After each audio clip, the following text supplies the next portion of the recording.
Hi, I'm Ashley Cooley, a birth, baby, and sleep specialist and mom of 3. There's so much information out there, right? This show is dedicated to helping you clear out the noise so you can figure out what will work best for your baby and your family. If you're looking to learn more about your baby, gain more confidence in your parenting, and get as much sleep as you can through it all, you've come to the right place. Bringing up baby is about to get a little easier.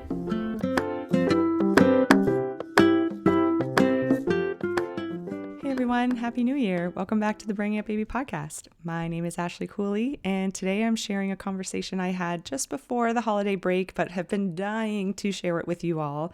It is with the lovely Clarke. She is the owner of Open Book Counselling and Doula Services in Newfoundland and Labrador, so she's a fellow Atlantic Canadian. But Karen and I have really bonded over the years with our shared love and passion for parental well-being, basically, and just how prioritizing ourselves is actually what we should be doing, but we don't necessarily get those messages. We're taking care of everyone else. We're taking care of baby, our children, but actually the best predictor of childhood well-being and health is, parental health and well-being. So with that being said, guys, I'm really excited about this episode. Please listen to the end because the nuggets of wisdom keep coming. I think she made me cry at least twice. No, she definitely made me cry at least twice. And I don't usually cry at things like this. I'm not saying I don't cry, but I do. But I've just taken aback, and I've figured, I've been a parent for so long. I've been in this business for so long. How can anything really shock me? But the words that she uses, how helpful for us to be able to picture this for ourselves and see about where maybe we can find some ways to increase our own well-being. So we're talking about self-care. What the hell is it? Okay. We're talking about intergenerational trauma or passing things on via each generation, how that looks. We're talking about basically just the thoughts and feelings that come through our minds day to day as parents, as new parents, as expecting parents, and what's really important to think about when we're trying to conceive, we're pregnant, we're postpartum, early or beyond. My youngest is 6. I still consider myself postpartum. I've had children, and that makes me special. That makes us all special.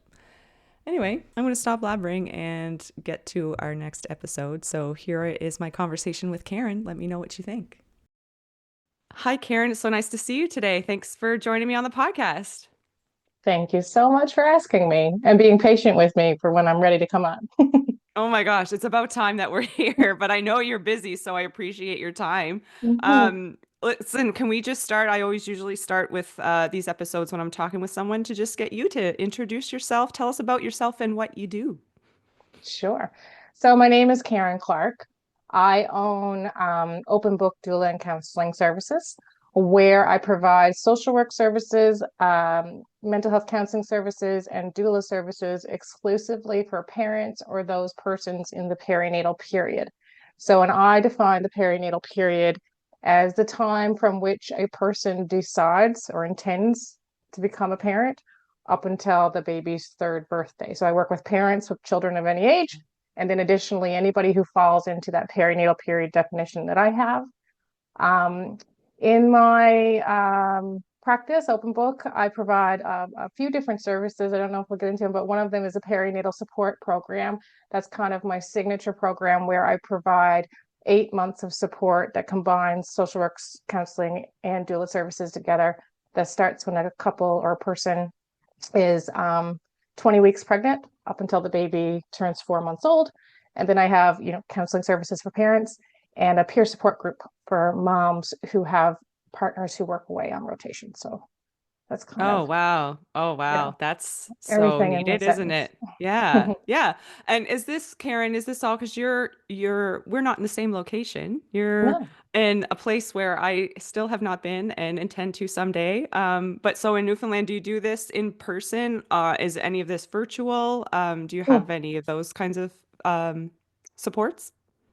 Yeah, so the perinatal support program is mostly offered in person to people who are local to me. Hmm. However, this past November, I just for the first time offered the prenatal portion of that program virtually. So just did that for the first time in November as kind of a pilot, and it went really well. So I do plan on offering the prenatal portion of that program virtually in 2025.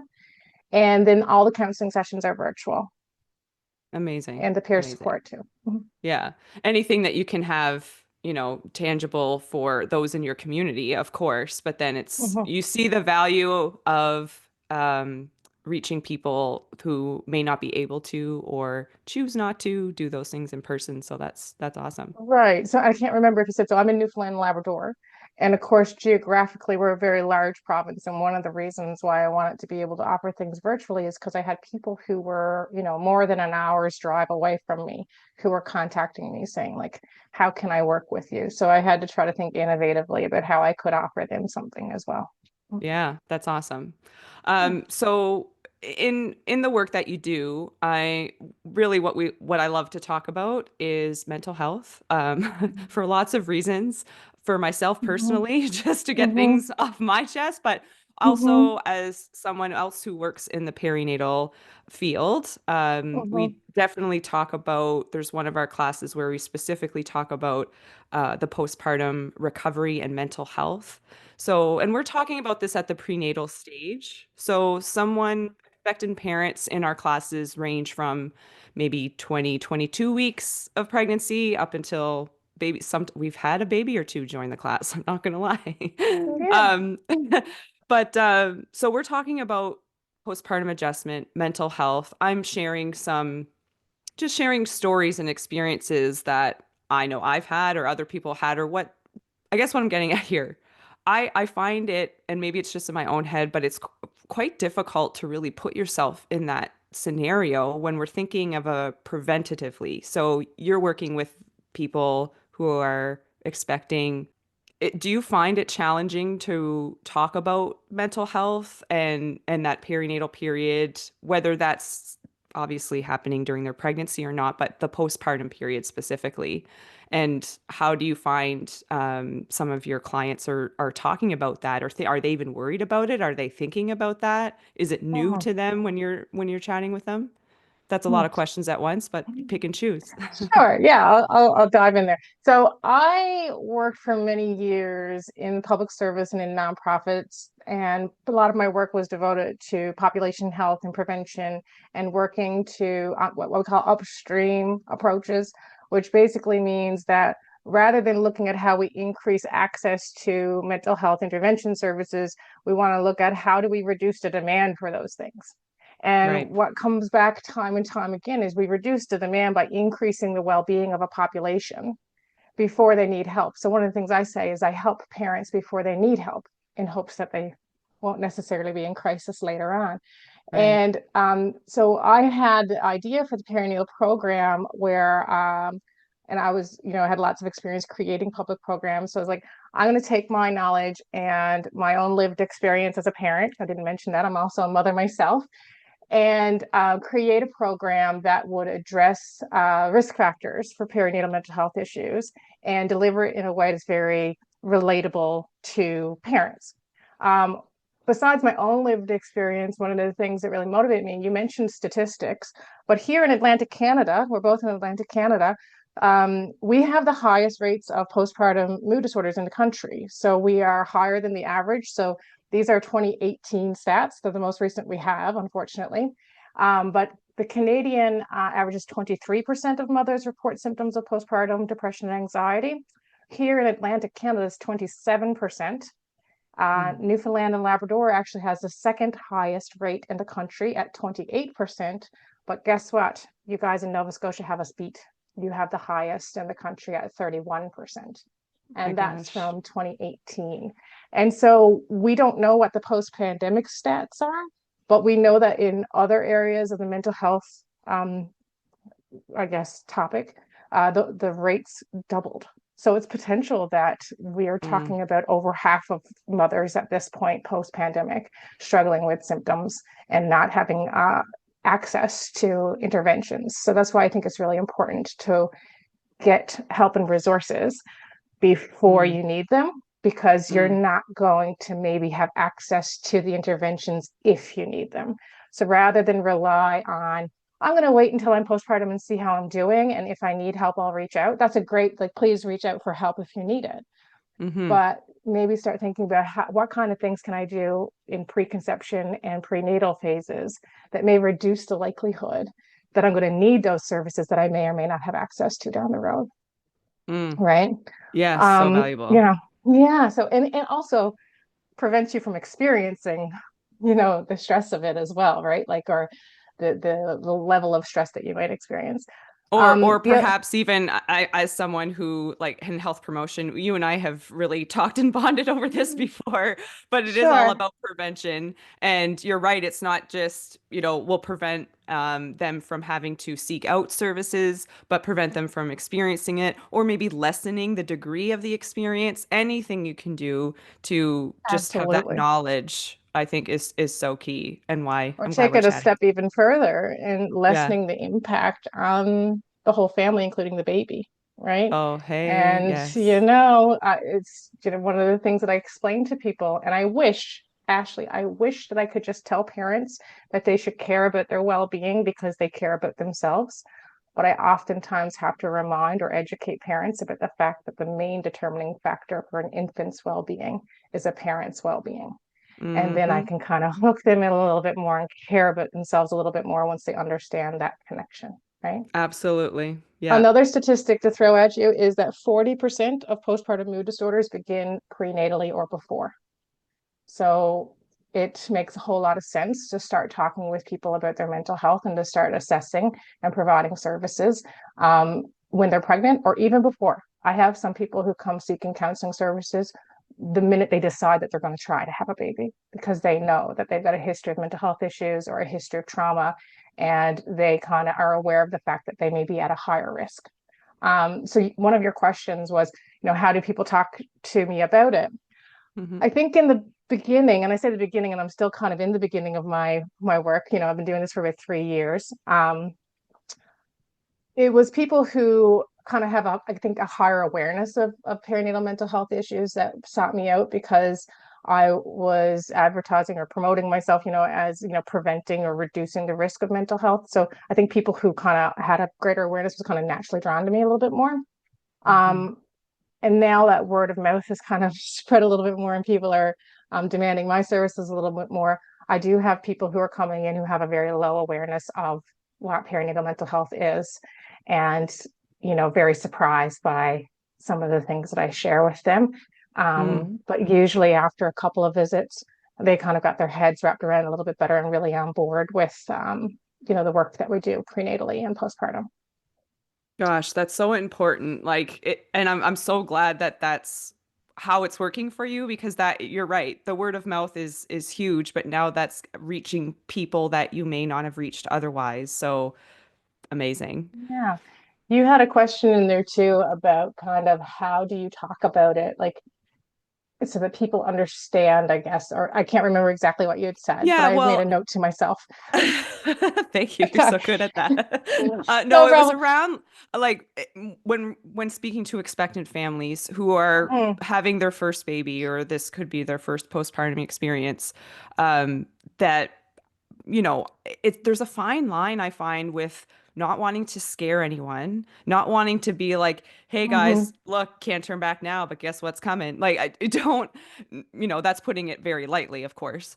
Um, mm-hmm, while doing that, but also saying, hey, this is important to think about. And so asking for your experience, in your yeah, experience, sorry, yeah, when you're talking with families, is there a way that you're able to share that? Do you find that opens things up? Like you mentioned earlier, mm, that one phrase, which I kind of close out the class by saying as well, that the one thing your baby needs is a healthy and happy mm, parent. yeah, That's number mm-hmm, one. yeah, And that really does kind of stick with people, I think, or it really hones in on that point. So, are there any mm-hmm, other ways or mm, things that you say, or in yeah. talking with clients, what does that typically look Yeah, like? Yeah. absolutely. So a couple of things coming to mind. So I call myself open book for two reasons. So anybody who does a free consult with me will get this, what I'm about to say right now. So I have a very kind of what I feel like specific approach The open book part comes from one, certainly I'm very educated on these topics and I like to share my knowledge. So open book as in I'm sharing the education. There's a huge educational component to working with me where I explain a lot of things. Like I explain what happens to the parent's brain in the fourth trimester. I explain how parent and infant attachment is formed. These things, once parents have the knowledge of them, can really inform how they feel about things when they happen, Mm. right? So Mm-hmm. like we can't really prepare people for the postpartum. We can prepare them for the postpartum experience, but to a large extent, parenting is an experiential learning process. And one of the things I tell parents is that I will give you as much of a map as I can, but really this is about coaching you to use your compass because Mm. you have to parent in order to learn how to parent. And that sounds unfair, but it's true.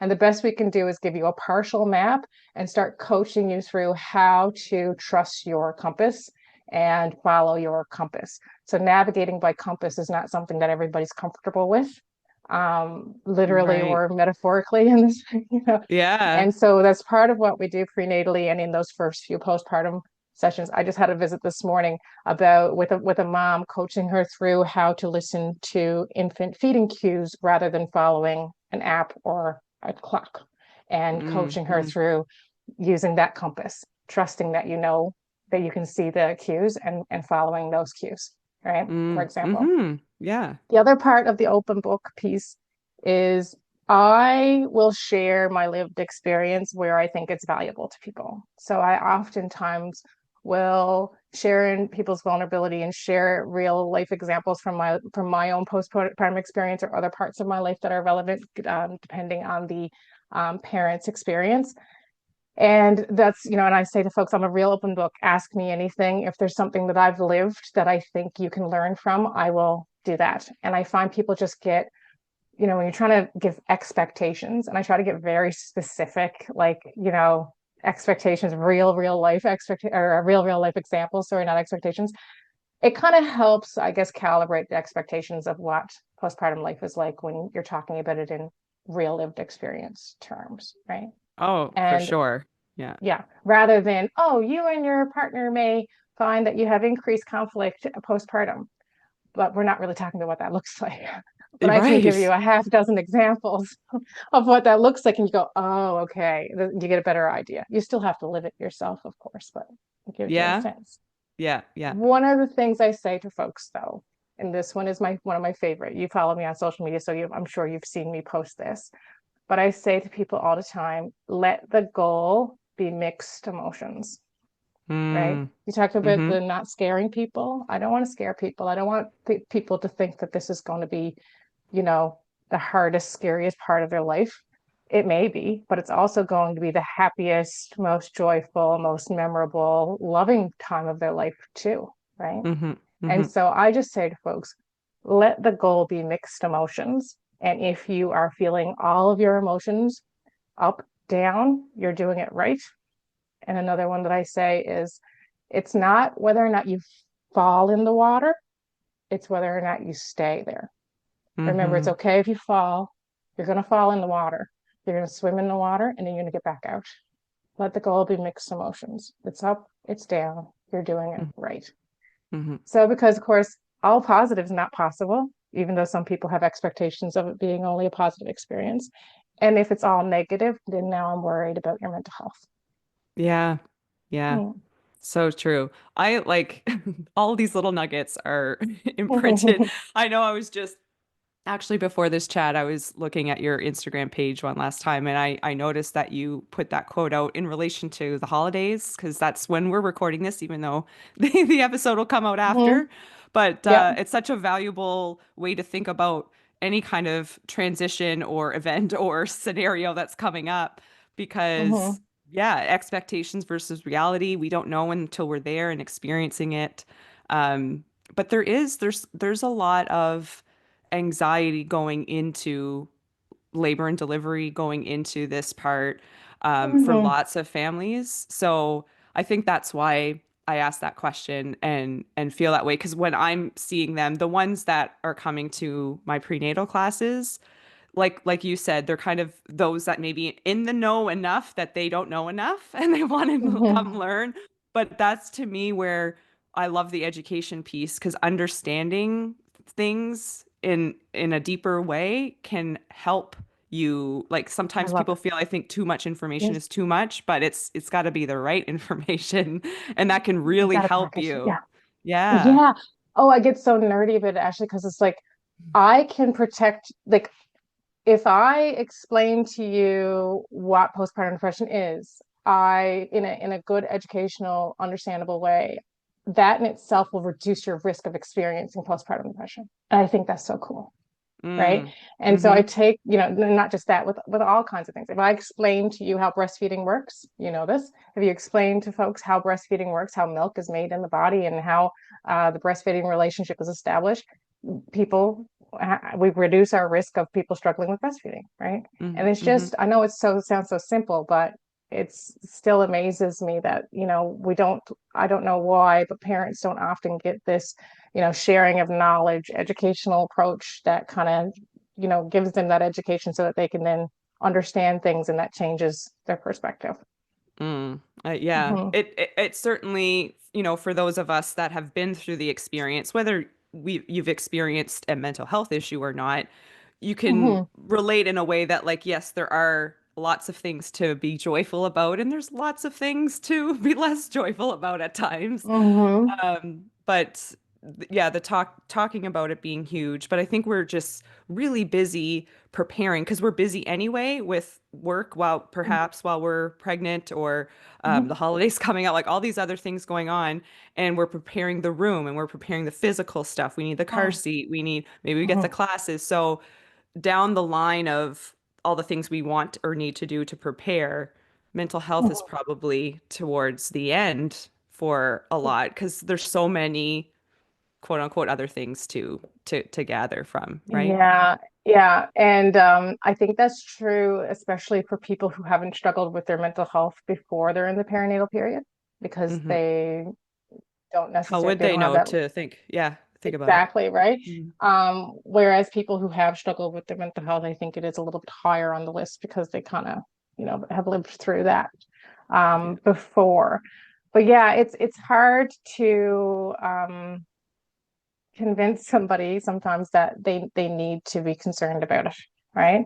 But certainly it doesn't hurt to educate yourself. And I say to folks all the time, like, if you learn all this and you would have been okay, great. You know what I mean? But now it's not only about preventing postpartum mental health issues, but also about increasing your well-being throughout the perinatal period, right? So Yeah. Yeah. like let's say you were never a person who was going to experience a postpartum mood disorder, but maybe you can enjoy your postpartum period more by better preparing and strengthening and creating more resilience in your mental health, right? Because a Right. lot of times it's about, like, for example, that let the goal be mixed emotions piece. The reason why I Hmm. really lean into that is because it's not, let's see if I articulate this, it's not necessarily the thoughts and feelings that cause poor emotional health for people. It's the thoughts and feelings that we have about our thoughts and feelings. So Mm. let me Mm. explain. These are called meta thoughts and meta emotions. So if a new mom feels sad that she's stuck in the house, or feels angry when her baby wakes up crying in the middle of the night, it's not necessarily that sadness or that anger is the issue. It's the fact that she's mad at herself for being sad. It's the fact that she feels shame about feeling anger. But if Mm. we can provide the right education prenatally and set up the right expectations, you will feel sad. And that's part of this. Let the goal be mixed emotions. Then, when you feel the anger, you can have self compassion for yourself rather Mm. than anger towards yourself or guilt or shame, right? And these are the kind of things that may not ever lead to a postpartum mood disorder diagnosis, but let's have you have less shame, less guilt, less beating Yeah. yourself up when you're Yes. going through the ups and downs in postpartum. Oh my gosh, that's so huge, Karen. And not even just for yourself, and that's great to learn for yourself, but you might notice it in your partner, in your friend, in someone else. So learning about it is never going to be a bad thing. Yeah. Yeah. And I But work with yeah, partners, the whole family. So like I work with excellent. the pregnant person or the birthing person. and their partner or anybody else who wants to come along. I've had best friends, I've had grandmas, I've had aunts. Anybody who wants to be a part of these sessions can come. Yeah.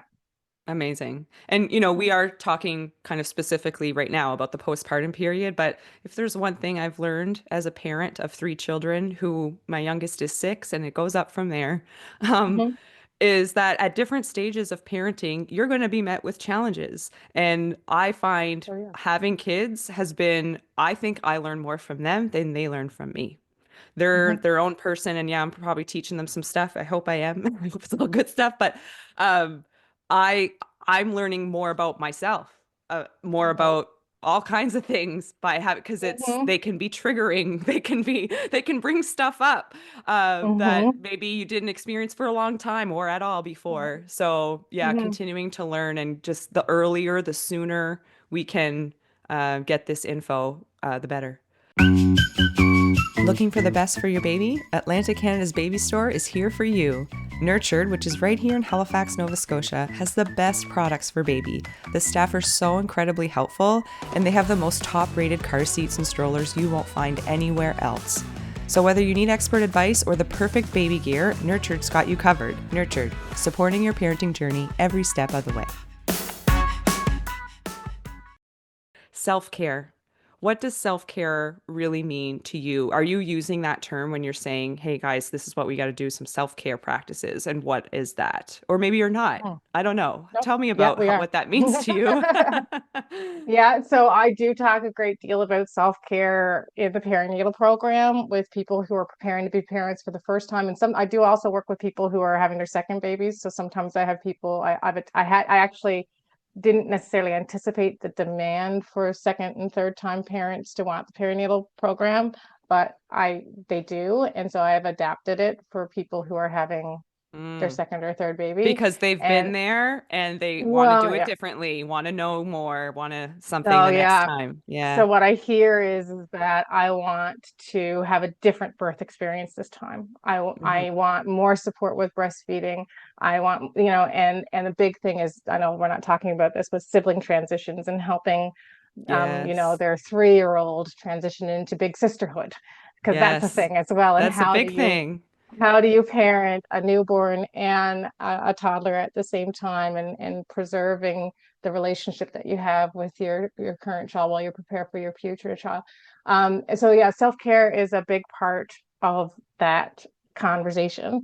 Um, and I oftentimes, I always let people know kind of when it comes to self-care. I don't like the term self-care, by the way. I use it all the time because people know what we're talking about, because it's Yeah. just like a word that's really popular. But self-care, the reason why I get on a self-care soapbox for a second, the reason why I don't like the term is because it implies that it's just your responsibility. And then when you're not doing it, it's like you have to blame yourself because it's self-care. If you're not doing it, it's your fault. Oh my That goodness. bothers me. That like hit me like a ton of bricks, Karen. Holy smokes. I thought you were going to say what bothers you about it is that everybody says self-care and we think it's bubble baths and doing our nails. But like, Well, see there's how I'm that getting too. But teary? I have got teary because you said that. That's how hard it hit. before we're going to get to the bubble baths and spa days too, but before we Okay. even get to that, what bothers me is just the term itself, because it implies, when you say it's a self-care, that means that if it's not helping, you have nobody to blame but yourself, because you're Mm, supposed to be doing it. And wow. I don't like that. So Hmm. I kind of talk more so in terms of how can your well-being be prioritized. Mm, yeah. It's not as catchy as the word self-care. That's true. Yeah. But yeah, because I have people who come into sessions with me, like say parents of children 6 and older, who will say, well, it's my own fault. I never get around to taking care of myself. I always say I'm going to do it. I never do it. And now they're not looking after themselves, and they're shaming themselves for not looking after themselves. Mm, It's a mm. real like patriarchy thing I could get on from if you wanted to. It's a form Isn't of it? Well, that might have to be another episode. I'm like literally, yeah. I can't even believe I've been in this business and have been doing this for so long. I've never heard that like that before.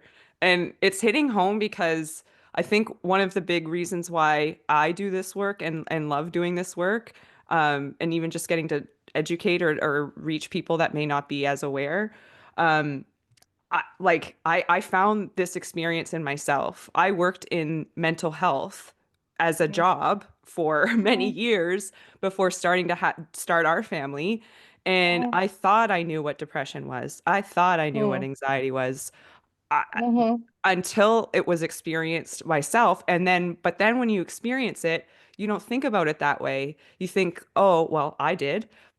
We struggled to have our first baby. It took a couple of Mhm. years. So Mhm. it was this I saw myself as being a mother. Okay, when I finally got pregnant, finally had the baby, it was just dive in, feet first, don't look back. By the time I looked back, I could not see the shore. Like I was just Mhm. fully diving into this is my new role, and Mhm. it's all about the baby and all of the things. Um, and so that's where I love the connection, that talking about it, all the types of services that you're providing, that others are providing to help people with that. Because if we can help them from, you know, still being able to see that shore, that would be so great. Um, Absolutely. so what are, just before we wrap up, something even more tangible to bring, because you brought so much already to this episode, but what is there anything specific in terms of, if we call it self-care, Self-care. that Yeah. that you would say to client? I mean, Yes. it's going to be individual to each person, each Sure. family, I'm sure, Absolutely. but are there some Yeah. key or some themes around that we could Yeah, chat? absolutely. And if you're, oh, I'm going to talk about self-care for a second, and then if you're okay with it, Ashley, I'm going to connect it to something that you mentioned earlier. And I wrote down the word intergenerational. Mm, Okay. yes. So I'm going to Okay. connect self-care to intergenerational work, let's call it for now. Yeah. Yeah. Okay. Okay. So for self-care, the first thing I kind of say to folks is that generationally and maybe societally, we have an expectation on parents, mothers in particular, that one of the ways that you're going to meet your children's need is by sacrificing your own.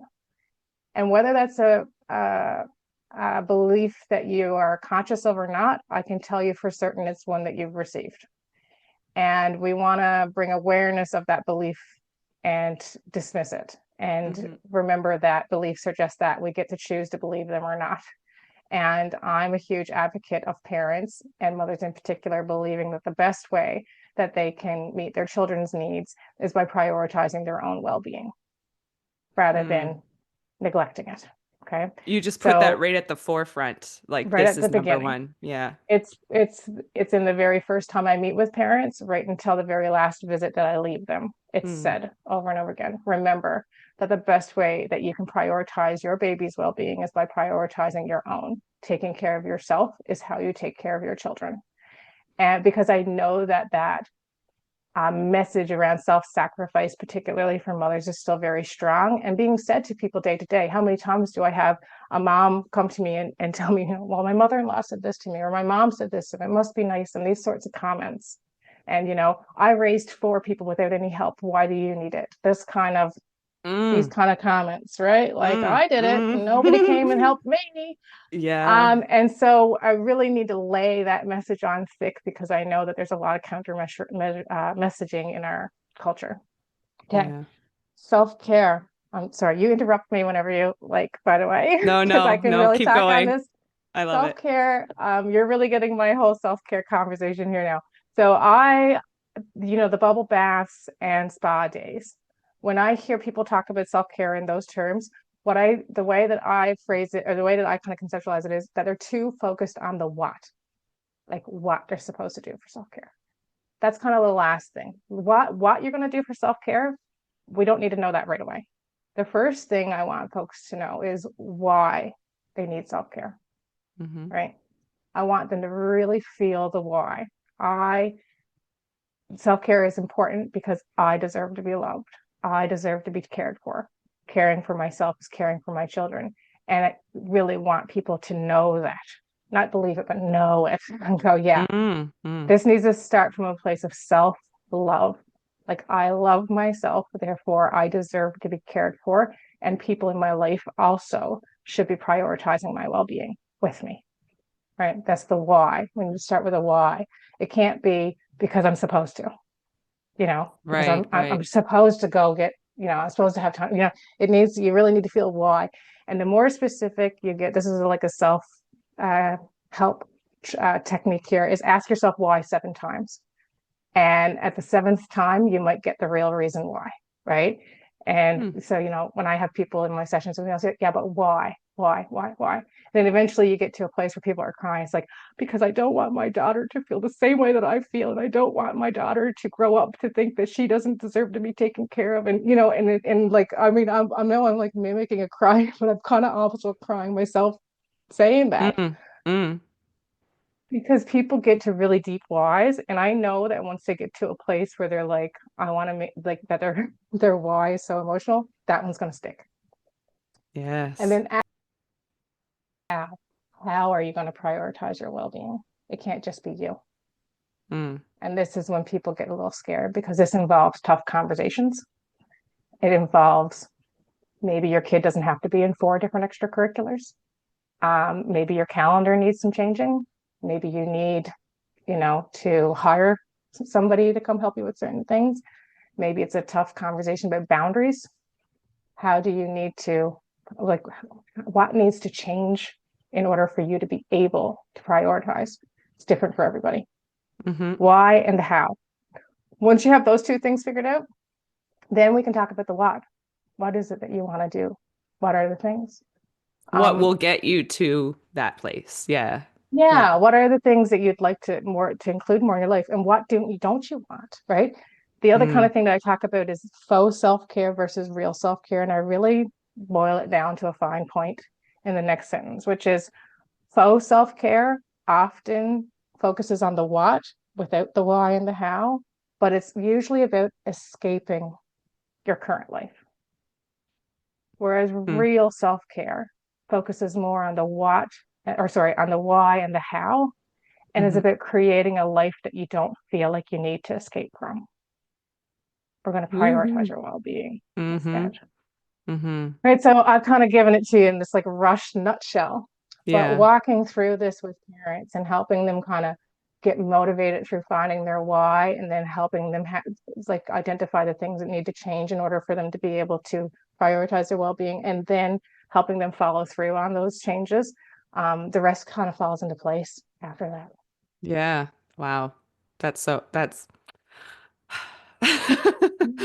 I just find your words and the way that you put it so comforting. And again, I don't know if this needs to be said, my children are over the age of 6. One of them is a preteen. Like they're still, but this still rings true, I think, uh, whether it's parenting, whether it's just anybody, but like the way that you're phrasing that, and thinking about self-care, how to really make it stick, not just, oh, I'm gonna go have the spa day and that's gonna make me have self-care.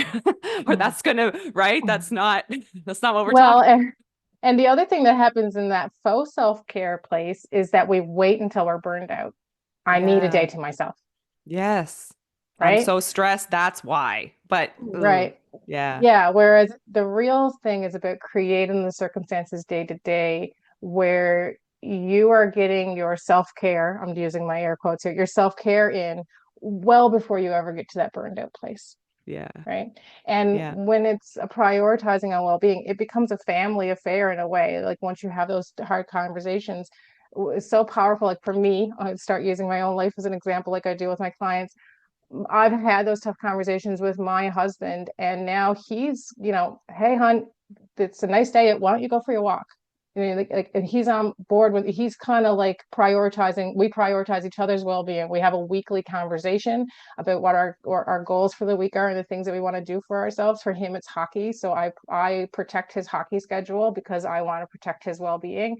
He Mm-hmm. protects my day-to-day ability to go for my walk and to be and do the things, all my passion projects, Mm-hmm. because he prioritizes my well-being as well. And it's a really powerful tool to have the people who love you be able to show that love by helping you prioritize your well-being.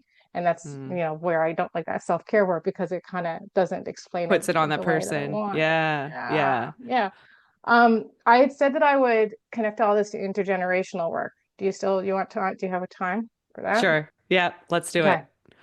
So a lot of parents come to work with me, whether it be prenatally or later, because they don't want to pass on their own intergenerational trauma.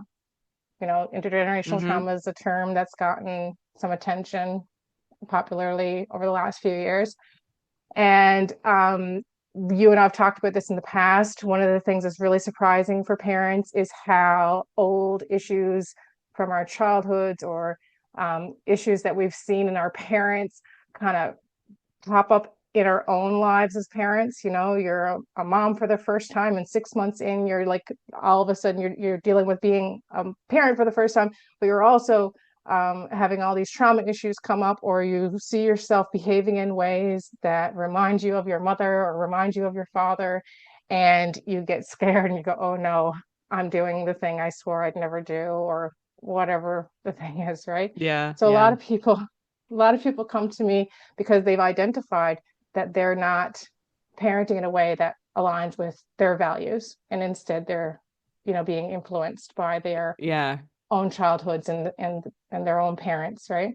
So a lot of people come to me trying to navigate, their current relationships as adults with their parents, and how do they continue to have a relationship with their parents while protecting, their children from the transmission of Mm. of trauma or unhealthy, if trauma is too strong of a word, Mm-hmm. unhealthy, like, parent-child relationships.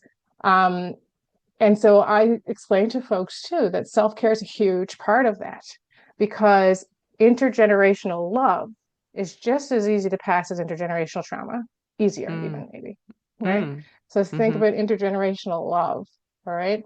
We want to pass intergenerational love. I say to folks, love yourself so much that your great grandkids will feel it, Mm. because Stop it with these. I mean, keep going, but stop. intergenerational love, if that's a priority for you, intergenerational love starts with parental love, parental well-being and love. You have to love yourself, let others love you. You can't pass on what you don't give yourself.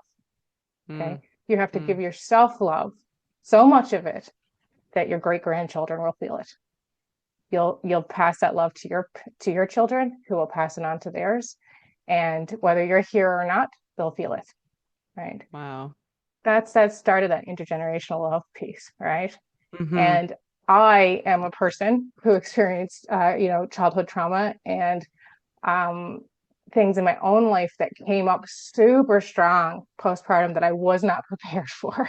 Mm. And like you said a little while ago, parenthood teaches us lessons, and we learn just as much as our kids do.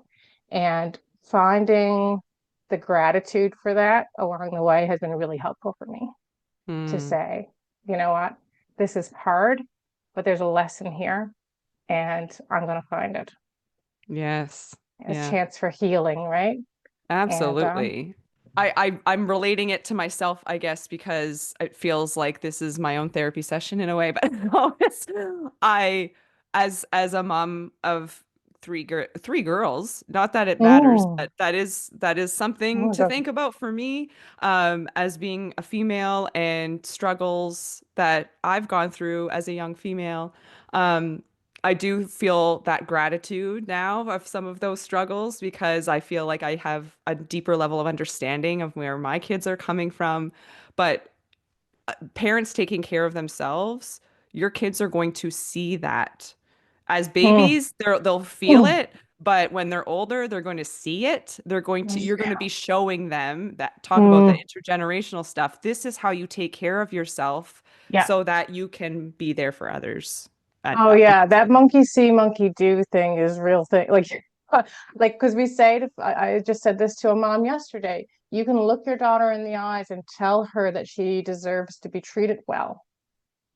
But if she sees you allowing other people to treat you poorly, she's looking to you to show her what well is. You can Mm, say to her, you deserve to be treated with love and care and respect. You're saying that to her.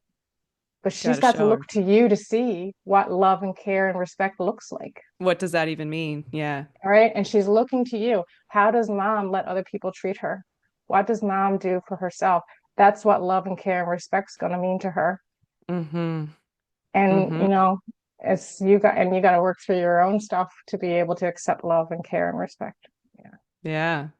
Oh, Not it's to be major. taken lightly, but yeah, it is major. But luckily, Mm, once again, there's people like you out there that can help us thank you. put it into context, get the support we need. So, Karen, before Yeah. you go, can you please Yes, share please. where people can find you, whether that Oh, is sure. virtually or in person? Yes. Yeah. So my website is openbookservices.ca. On Instagram, I am at Open Book Services, underscores under each of the words. And I'm on Facebook at Open Book Doula and Counseling Services. My email is info@openbookservices.ca. In addition to the counseling services and things I spoke about, I do give workshops as well to like organizations and groups. So these are Amazing. educational workshops. The ones that people find most helpful, there's a self-care one. Mm-hmm. There's a Mm-hmm. self-care workshop, and I also have a birth trauma workshop all around preventing birth trauma, teaching people about birth trauma so that we can prevent birth trauma. Mm. And those are kind of the two that I get requested to do the most. And yeah, people can reach out to me through the website or message me on Instagram. Those are kind of the easiest ways. Amazing. And I'm going to link to Mhm. those in the show notes to make it easy for Thank everybody. you. Thank you so Mm. much for this conversation, Karen. I hope we Oh, you're can welcome. chat on the podcast again. I'm sure we'll be chatting again, but thanks so much for Mhm. all of this. Thank you. If you're looking for more information or support along your parenting journey, check out birthbabysleep.ca. That's where you're going to find prenatal classes, postpartum and new baby resources, and sleep support during the childhood years. Lastly, but certainly not least, if you got something out of this episode or our show in general, leaving a rating or a quick review goes a really long way to helping others find us. So please consider leaving one.